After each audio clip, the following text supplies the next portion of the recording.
You know that feeling you get sometimes when you hear about something terrible, and looking back, it's like all the signs were there. Yeah, like a series of moments, missed chances, alarms going off that nobody seemed to hear. Exactly.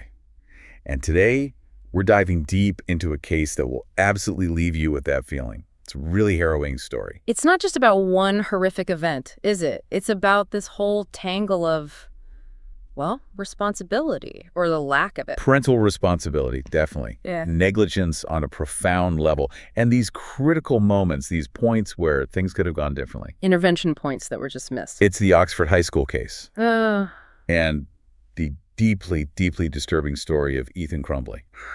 So our mission today really is to take everything we could find, court documents, family history, what witnesses said, even Ethan's own chilling words. and pull out the key insights, the nuggets of understanding. Yeah, not just listing facts. We want to try and understand the patterns, the human side of it, Yeah. and maybe get closer to the why. Why did this happen? And maybe even look at how these stories unfold, because even in real-life tragedy, there's often this structure, right?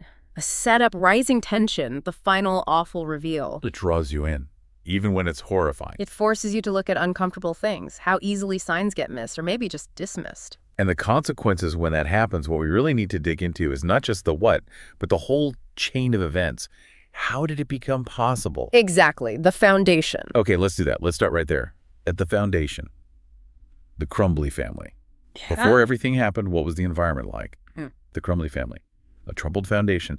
So we're talking about Jennifer and James Crumbley, Ethan's parents. And the picture that emerges from their background, well, it suggests some instability pretty early on. Yeah, and it's not about money, interestingly. They both had decent jobs, business management roles. Right, well-paying jobs. But between like 1995 and 2005, there's this history of minor legal stuff. DUIs, check fraud. Nothing huge in isolation, maybe, but it forms a pattern, doesn't it? It does. It suggests maybe a certain attitude towards rules, towards accountability. Even before Ethan was born, it feels predictive looking back. Well, hindsight is always 20/20, of course. But you see this potential disregard for rules, maybe a lack of impulse control. It seems foundational. It's not just about labeling them bad parents then. It's about seeing this consistent behavior. Like accountability maybe wasn't a top priority in the family culture. That feels like a key nugget, yeah. That ingrain your responsibility. So Ethan was born in Florida, Atlantic Beach, 2006. And then they moved pretty quickly, right? Yeah, first to Issaquah, Washington, then eventually Oxford, Michigan in 2014. He was 9 then. 9 years old. Yeah. And all that moving. You can just imagine how hard that makes it for a kid to form real connections, to feel settled. Absolutely. It's this background hum of instability. It potentially sets the stage for loneliness, for isolation later on. And that instability, it seems like it directly impacted his childhood. Once they were in Oxford, neighbors started noticing things, really concerning things. Patterns of neglect. Yeah. We learned from testimonies that Ethan was often left alone, like for long stretches, sometimes overnight. And this was from when he was about 10 years old. 10 years old. Making his own meals, relying on neighbors sometimes if he needed help. Didn't even have a phone for emergencies. Wow. That's really young to be left like that. Consistent. It wasn't just once in a while, it was regular. So much so that one neighbor, they got so worried they actually filed an anonymous complaint with Child Protective Services. Okay, hold on. An anonymous complaint, that's significant. It is, isn't it? It means the neglect wasn't hidden. It was visible enough, concerning enough for someone outside the family to try and step in. And the impact on Ethan, you can see it taking shape. Definitely. He became more withdrawn, reclusive. His grades started slipping, visibly deteriorating. And sources talk about profound feelings of loneliness. Well, yeah. Moving constantly, limited parental engagement. It's hard to build stable friendships. It creates this vacuum. A need for connection, for attention, that just wasn't being met. And that kind of void, it can lead to much darker places. He didn't have that basic emotional support structure. And tragically, it seems those darker issues started showing up. Escalating behaviors. Really disturbing stuff. Like what specifically? Well, from pretty young, maybe 8, but definitely by 10, he developed this fascination with blood, gore, playing violent video games like Call of Duty Zombies. Which at that age is questionable at best. Right. And the crucial thing is, according to the sources, his parents didn't address it. No intervention, no questions about why he was drawn to that. Just allowed to fester. Yeah. And what happens then when those early signs aren't just ignored, but maybe implicitly accepted? It gets worse, much worse. We learned he actually confessed some things to a classmate. Let's call him Victor. Desires for violence. Yeah. Described torturing and ending the lives of baby birds in detail. Oh, that's a huge red flag. Cruelty to animals is a classic warning sign. And it wasn't just talk. He apparently kept one of the birds' heads in a jar under his bed. Wait, what? Kept it in his room? Yes. And then, at some point, he took that jar to school and put the bird's head in a girl's bathroom. Hold on, he took it public. That's not just disturbing private behavior. That's a provocation, a statement, maybe a cry for help, trying to get someone to react. It feels like it, doesn't it? And then there were these texts, chilling texts he sent to his mother, Jennifer. What'd they say? He said the house was haunted by a demon. Yeah. Throwing things, messing up the kitchen. He used stronger language, but that was the gist. Okay, that sounds less like typical teenage stuff and more like profound distress, internal struggle maybe being projected outwards. You'd think a parent would be concerned, right? Mm-hmm. But her response, she just dismissed it, called it attention-seeking. Brushed it off like that, no questions asked. Brushed it off. That response, it's just devastating. It's not just neglect anymore, is it? It feels like active enabling. How does that not make things worse? It's chilling, a massive missed opportunity. It essentially tells him, your feelings aren't real, your struggles don't matter, just don't cause trouble where people can see it. Wow. It undermines any sense of responsibility. And it connects directly back to that pattern recognition we talked about, the animal cruelty, the violence obsession, the isolation. Now these cries about a demon. The demon wasn't in the house. Exactly. The demon was the turmoil inside him, growing, unaddressed, unchecked by the people meant to protect him. It's like every ignored sign just pushed him further down that path, a path paved with indifference. A consistent pattern, from neglect to these really disturbing behaviors. And that trajectory leads us straight into the next phase. The critical moments, the missed interventions that are just staggering when you look at them now. Sirens blaring, essentially, and nobody at the brakes. Yeah. 2, the unfolding crisis.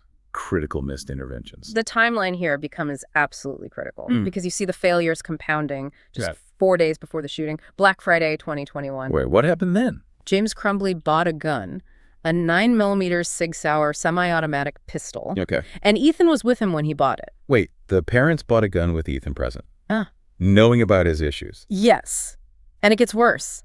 Jennifer Crumbley posted about it on social media, called it Ethan's new Christmas present. She posted about it as his present. Yeah. I don't even know what to say to that. It wasn't hidden. It was almost celebrated, despite everything they knew or should have known about his mental state, the animal cruelty, the texts.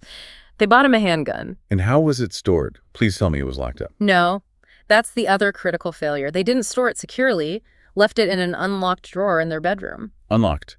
So he had easy access. Completely easy access. After everything, the bird's head, the demon texts, the isolation, they buy him a gun and leave it where he can just take it. How is that possible? Is it ignorance?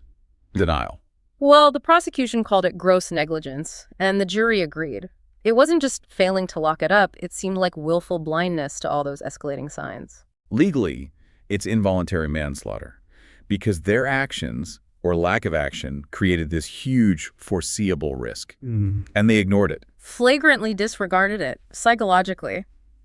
It's tough to say for sure, but the pattern points towards maybe profound denial, or maybe just an inability to prioritize his well-being over their own convenience or image. Even when the evidence was screaming at them. Exactly. And then just a few days later, the school starts raising alarms.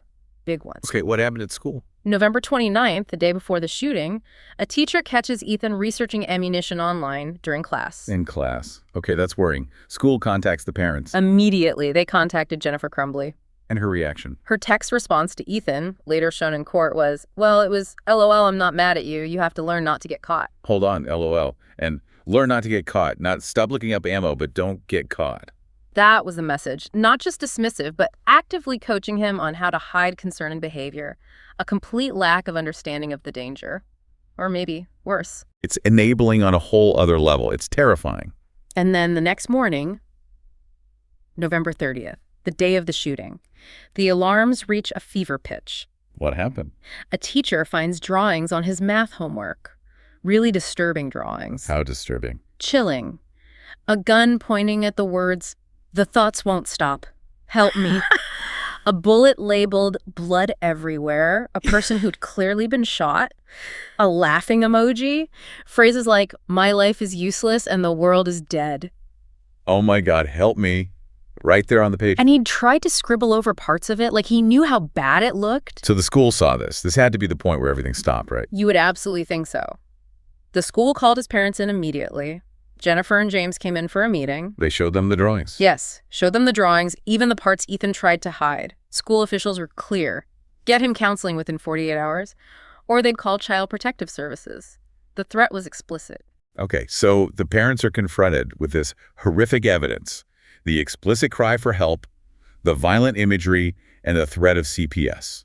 What did they do? This is where it becomes an absolute tragedy.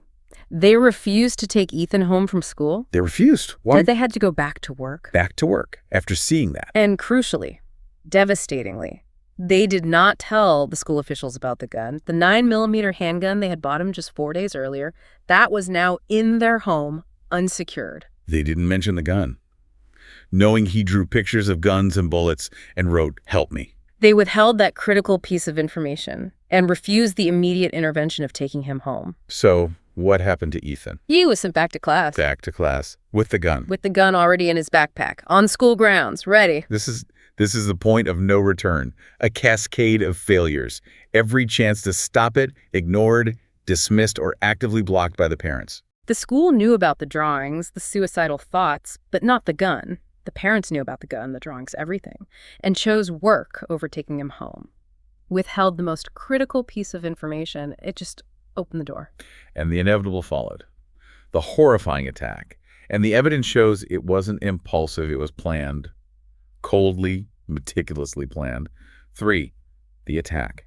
A premeditated, horrifying act. The level of premeditation it's hard to fathom. His journal, they found it afterwards, it laid everything bare. What did it say? He wrote about wanting to hear the screams of the children, about intending to shoot a pretty girl in the back of the head. His goal wasn't just violence, it was notoriety. Notoriety. Yeah, he wrote he wanted to be remembered as the biggest school shooter in Michigan history. He even mused about prison. I wonder what life in prison will be like. Like it was some abstract future event. That detachment is chilling. And did it mention victims specifically? Beyond the pretty girl comment, he wrote something truly sickening. A plan to record the shooting. Recorded. Why? His words were something like, "When they show the video in court, everyone can see their children and friends dying." That's pure malice. A calculated vendetta. Not just a cry for help anymore. This is terrorism. Absolutely. And his internet searches back it all up. Extensive, methodical research. What was he looking up? Bullet calibers, where to buy firearms, police response times, average times, school resource officers, whether Oxford High had one, the school layout itself. He studied the school layout. Yes, and he researched Michigan's stance on the death penalty, maximum sentences for minors. He knew exactly what he was planning and what the consequences could be. This wasn't a snap decision. This was homework for horror. And the final piece of proof, if any more were needed, an audio recording. He made it the night before. An audio recording. What did he say? November 29th, 10:05 p.m. His own voice. Calmly stating, "I am going to be the next school shooter. I can't stop thinking about it."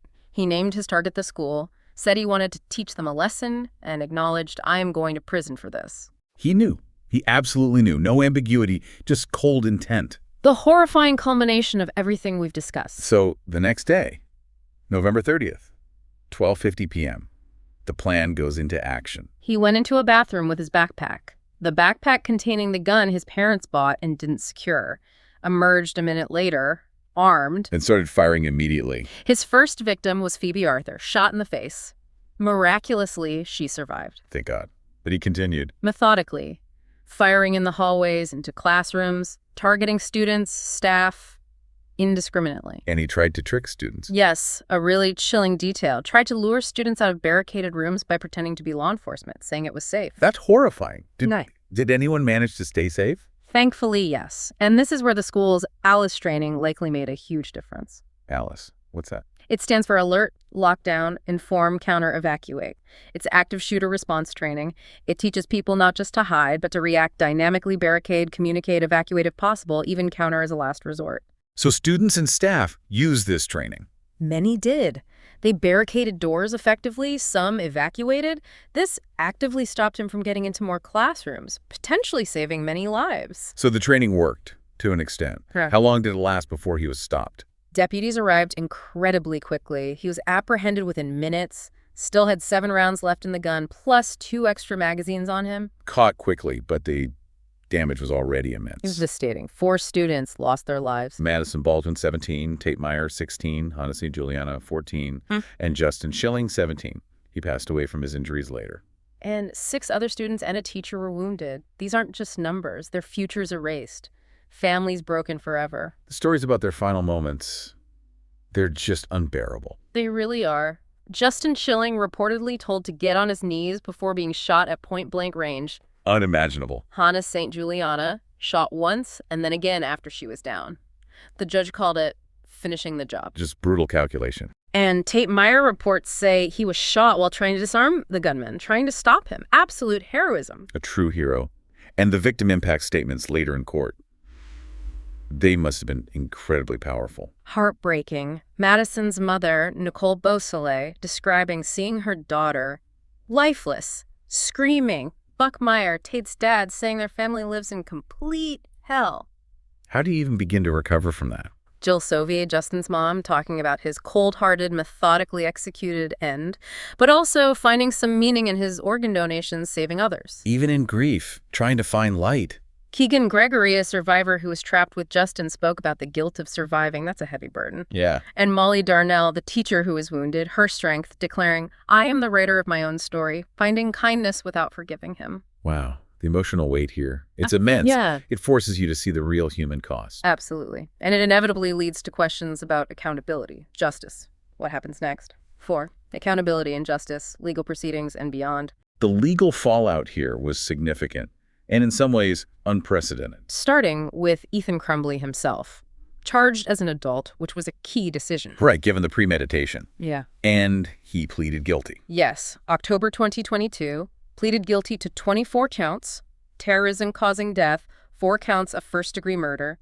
He'd initially pleaded insanity, but withdrew that. And the sentencing. December 2023. Historic. Life in prison without parole, plus 24 years on top of that. Life without parole for a minor. That's rare, isn't it? Extremely rare. He was the first minor in Michigan to get that sentence under a 2012 Supreme Court ruling, Miller v. Alabama.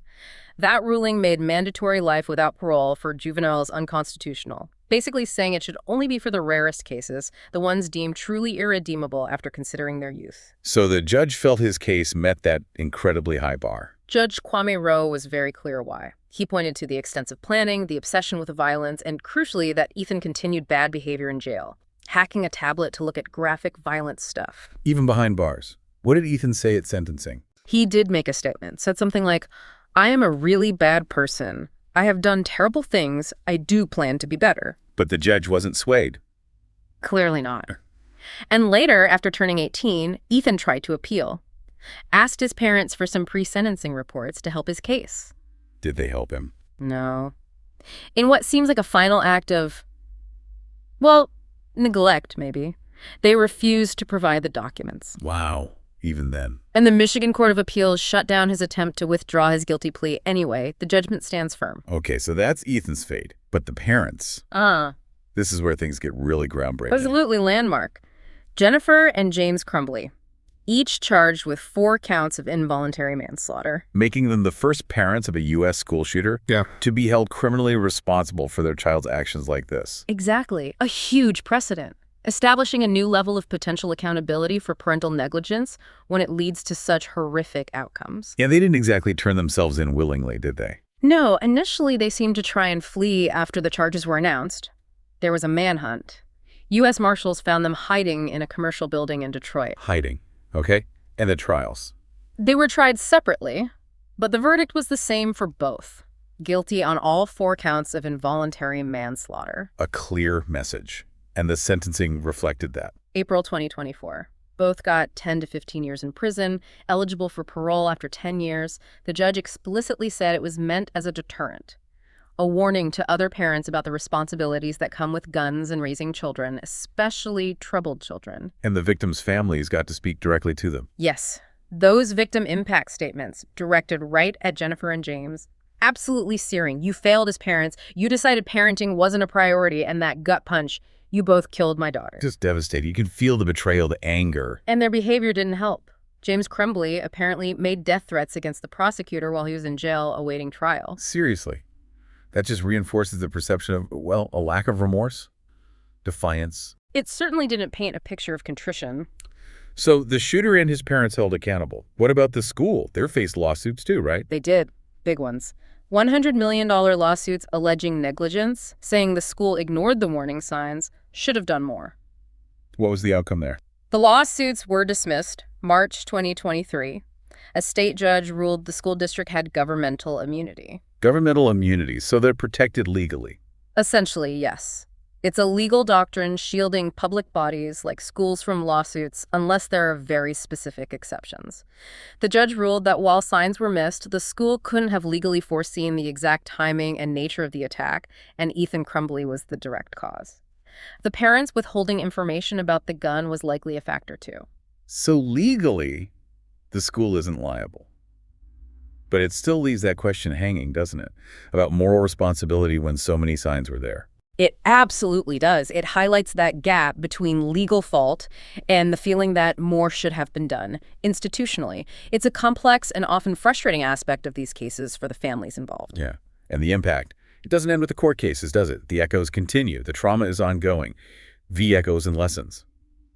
Beyond the headlines. For the survivors, the families, the community, life is permanently altered. Anxiety, flashbacks, this constant undercurrent of grief. It's a long, hard road. But the community also rallied, didn't they? Incredibly so. Memorials went up, fundraisers started. That slogan, Oxford Strong, really captured their resilience, their determination not to be defined solely by the tragedy. That collective spirit is powerful. And did this event change anything on a bigger scale? Yeah. In terms of prevention? Well, immediately afterwards, there was this disturbing wave of copycat threats. Schools closed across Michigan, even in other states. That must have been terrifying for parents everywhere. It was. And authorities responded pretty forcefully, committing to prosecute those making threats. But beyond that immediate reaction, Oxford definitely reignited national conversations. About gun control, school security. Both. Intense debates about things like universal background checks, red flag laws, laws allowing temporary gun removal from someone deemed dangerous. Sure. Also, more funding for mental health support in schools. And the security measures, like clear backpacks. Yeah, things like clear backpacks became policy in some places, though that sparked its own debate, you know? Privacy versus actual effectiveness. These are tough questions with no easy answers, still being debated today. And when we look back at this whole deep dive through the lens of like true crime storytelling, this case hits all those points, doesn't it? It really does. You have the relatable victim backgrounds. These were just kids, like kids anywhere. Their loss feels personal. And that specific timeline with urgency, we walk through it, moment after moment where things could have changed. It's agonizing. The evidence trail is just undeniable. The journal, the texts, the searches, the recording, the parents' actions. It builds this unavoidable picture. And those breakthrough aha moments are the missed warnings. Each one is like, wait, what? How did they ignore that? It creates that investment. Absolutely. The emotional connection to the victims, amplified by their families' words, the stark pattern recognition, the neglect, the enabling, the ignored cries for help, it's all laid out. And that proximity fear, it feels so real. This wasn't some abstract event. It was a breakdown in a regular community, a series of preventable failures. It makes you ask, could this happen here? Are the alarms being heard? Outro. What we really unpacked today, I think, is just a stark reminder. The devastating cost when those cries for help, those blaring warning signs are ignored, when basic responsibilities, parental or otherwise, are just neglected. Yeah, this story, Ethan Crumbley, his parents, the victims, it's not just a grim list of facts. It feels more like a blueprint almost of how support systems, awareness, accountability, how they can all tragically fail. A catastrophic failure at multiple levels. So as we wrap up this deep dive, here's something to maybe chew on. We live in this world overflowing with information. right? So many stories competing for our attention. What does it really mean to be well-informed about a tragedy like Oxford? Is it just knowing the names and dates, the sequence of events? Or is it something deeper, like recognizing the patterns, understanding those subtle or not so subtle shifts in behavior, grappling with that really uncomfortable truth that sometimes the most horrific outcomes don't come out of nowhere? That they build up from a series of moments that could have been different, preventable moments. So the question maybe is, what's our collective responsibility as a society, as communities, as individuals? How do we get better at recognizing those alarms, whether they're coming from a kid, a family, a school, and actually responding before the story ends in tragedy? Something to think about. Definitely something to think about as you continue your own deep dives into, well, into the complexities of the world around us.